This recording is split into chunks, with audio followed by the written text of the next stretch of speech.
Welcome to the 2D Web Solution Show, the podcast that provides freelancers who are wanting to make more with WordPress, the solutions to create a plan, take action, and experience success.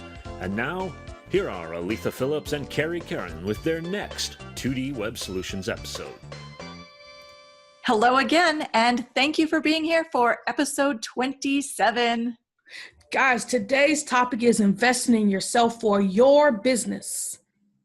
It is one of my favorite topics, and I cannot wait to get started. So I'm going to jump right in, and I'm going to ask the first question, and I'm going to let Arelthia do a quick answer. And then when she releases me, I'm just going to babble. So what does it mean to invest in yourself? Okay, guys, so we're talking about this episode. We're talking about strategically improving things that will make me, you, a better person, okay? So we're going to break these up into two categories. We're going to talk about health and relationships. So, Kerry, what does it mean for you to invest in yourself? Wow, this is the perfect time of year to be talking about this. Well, any time during any year is the perfect time to be talking about this because it's the first day where you decide to make yourself more healthy. And I would like to break that down into three other areas. The first being your mental health. We hear a lot of other entrepreneurs talking about this right now. It's a huge topic of your mental health. I'm not going to go into too much detail about mental health other than the importance of staying mentally healthy. And you need to find whatever it takes for you to become mentally healthy. The second area that I'd like to talk about just a little bit is the physical health. Now, this last year has been a huge transformation for me. And I go through phases. I gain weight and I lose weight and I struggle with it. I'm not going to lie to you. It's not fun and I hate it, but it is what it is. And I'm here to talk a little bit about it. So back in July, I decided I had to take better care of me. I'm getting older and it's just one of those things that it was time. I was the heaviest I'd ever been in my life. And I'm not going to go and tell you how much it is, so don't ask. It's not going to happen. But I will tell you, I'm still only about halfway to where I need to get. And I have been able to find a way to work physical health into my entrepreneurial work. And I have all kinds of tricks on that. And you're going to have to come back for another episode somewhere, someplace where I talk, because I could go on and on and on about it. So the third area I want to talk about is spirituality. But Arelthia is so much better at this than I am. So I'm going to let her talk a little bit now. Okay, so guys, I want you all to understand that when it comes to your spirituality, it's important. And I think that the spirituality part plays a big role into your mental, in you being stable in the way, because that helps when you have your spirituality in order, you know who you are. Okay. You know what you believe, you know why you believe what you believe. It's all about, like one thing I love about working with Kerry is that when we come together, we start things out in prayer. We tend to end things in prayer. That keeps you grounded and focused to keep you mentally healthy. And, it keeps you understanding why you're doing what you're doing. I don't want to get too deep into this, Kerry, but it is so important in you understanding who you are and why you do what you do. Because when things are falling apart in your business, you need something to help keep you going. You need to know that that's not it. You need hope. And so that's your spirituality plays a big part in that. And it plays a big part in keeping you mentally healthy. And Kerry and the physical health, I'm not going to talk about it most, but let's just say sometimes we can't get through a meeting because she needs to get in her steps. So, yes, those darn little red dots keep me going. So, Kerry, let's move away from health and let's talk about relationships. And so how does investing in yourself through relationships help your business? Well, let's split up relationships a little bit. We've split up health a little bit, but let's back up just for a second and talk about relationships. There's relationships all over in your life. You have relationships with family and friends, and then you have more relationships with your clients and customers. And as an entrepreneur, those three areas is where we really need to focus on investing in ourselves and investing in those relationships. So when you invest with your family, for me, it was as simple as setting and sticking to my regular business hours so that I would have time for my family and friends. Okay. And my clients, the relationships with them is also defined by those hours because they know and have those expectations that we talked about when you're investing in your business. So how does it relate for you, Arelthia? Kerry, I think one thing that comes to mind here is before I talk more about that, let's get something clear. We've already talked about investing in your business, and this episode is about investing in yourself. How does investing in yourself differ from investing in your business? That's a great thing to talk about. So investing in yourself will always impact your business in a positive way. Okay. And investing in your business does not always have a positive impact on you. So that to me is the easiest way to differentiate them. Becoming a better person and investing in your health and your relationships ultimately in the long run is going to affect your business. But if you're spending all of your time and all of your money on your business, that can have some pretty detrimental effects on those relationships in particular. Okay. So now, if we're talking to, let's say, solopreneurs out there, guys, we want you to understand that as a solopreneur, you are your business. So if you're not investing in yourself, then you're kind of strangling your business. Okay. So Kerry, how are some ways that people can invest in themselves? All right, we're going to go back to the health and we're going to split that up again and we're going to talk a little bit more on the specifics.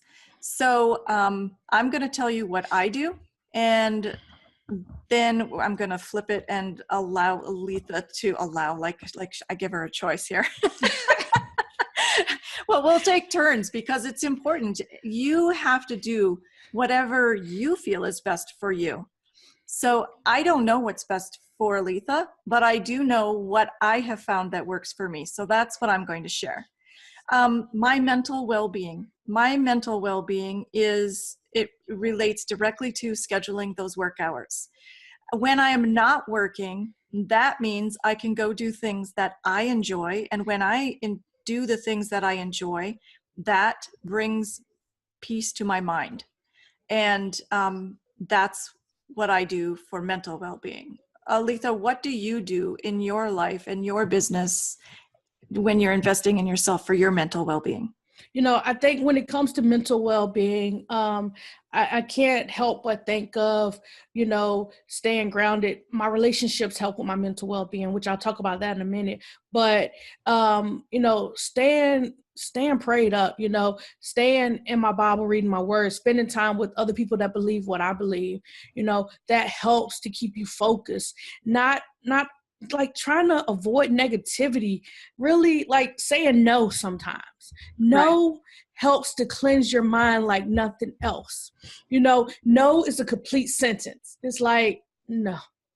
I mean, it is something to be able to say, I'm not available to take that project. That helps with my mental well-being because I found that when I take on too much, that is destructive to me mentally. Right.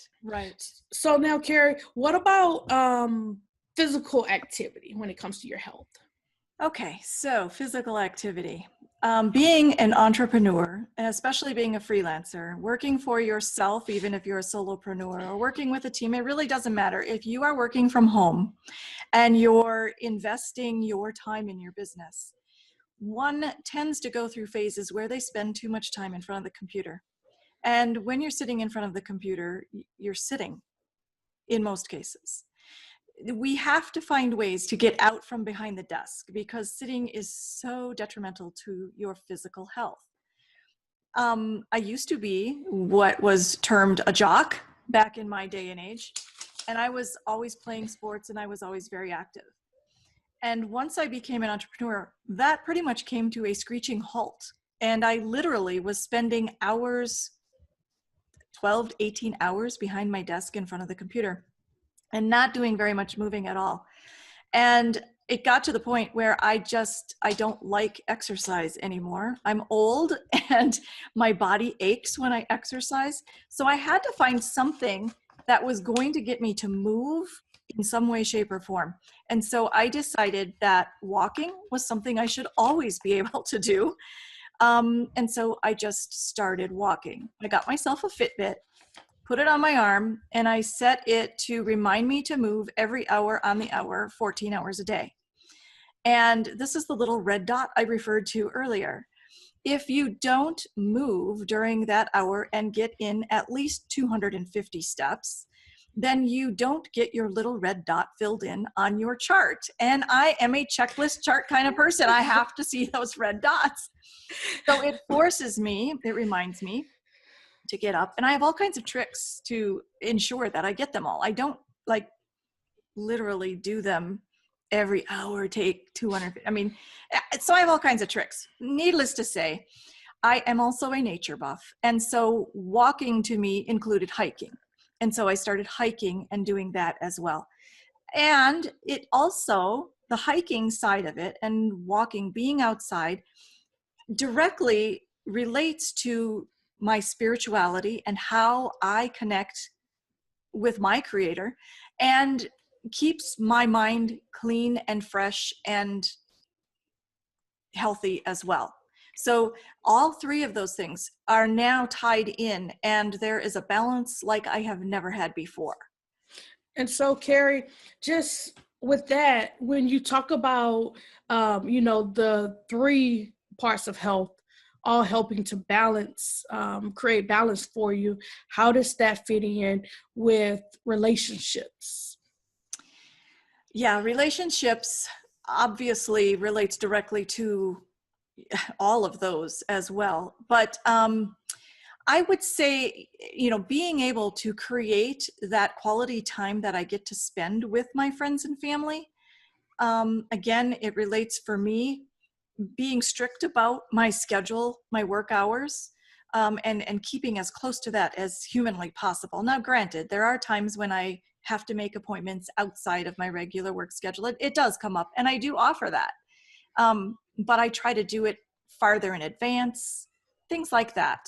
I want to hear how your relationships fits into the big picture, because you mentioned you were going to come back to that. And that's what I'm really interested in hearing about. It's interesting when it comes to relationships and when like the success of your business, because I think I first realized, Kerry, that I was spending too much time on my business when my son came to me one day and said, "Mama, can you put me on your calendar?" Okay. And so, and this was a few years ago, but that's when it really hit me. It was like, hold on, I'm not making enough time, intentional time with my family and friends. Okay. So that became like a big deal for me where not only, schedule my work hours and everything, but schedule quality time. Whether it's quality time with my son, quality time with my husband, quality time with us all, quality time with just my friends. That is so important because it helps you sometimes just to clear your mind and walk away. Even if I'm just sitting, binging, me and my husband, we're just binging on whatever series whatever movie we can find that there's more than one episode. It's weird because it's like, okay, there are only 2 episodes. No, we're not watching that. We need multiple episodes, there has to be a lot, but and then it's like that relationship with clients and customers.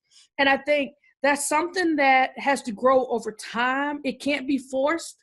But the more you communicate with them and you set those expectations, and then, you get those customers that go from not just being new customers to normal customers, but repeat customers.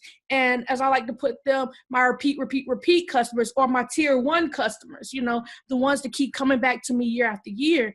That relationship building, it's with boundaries. It really helps you as a person just to keep that mental health going on. The spiritual health, the mental health, the physical health, all of it connects with relationships. And so Kerry, I already know the answer to this, but I want you to share this with our audience. When you're doing all this physical activity, how does that relate to relationships? Oh, it does directly. It's, you're getting that quality time, and you're getting the time. It's balance. It goes all back to balance again, balancing work, balancing your relationships. And it takes you beyond surviving and takes you toward that thriving. And when you feel that balance within your life, that at least for me, that's my definition of success, when the balance is right. And when the success is right, it's no longer just surviving, it's thriving. Okay, Kerry, that leads us to a great thing. So what action plan do we have for our audience that's going to help them get to that point of success? This is one of my favorite parts of our show, and this particular action plan is so important. And Arelthia, you hit on it when you were talking about your relationships. So our action plan for today is to set and schedule your work hours and plan some fun with your friends and family. Oh, great. Guys, it's been a pleasure having you all with us today. But before we go, we just ask that, you go to 2dwebsolutions.com, leave us your questions and comments, because they help us and they also help other people. So again, visit 2dwebsolutions.com, leave us a comment or two. And thank you so much for being here. Now go on out and create your plan, take action, and experience your success. Kerry and Arelthia invite you to start your plan by taking this action. Submit your questions by visiting their website and subscribe to their 2D podcast at 2dwebsolutions.com.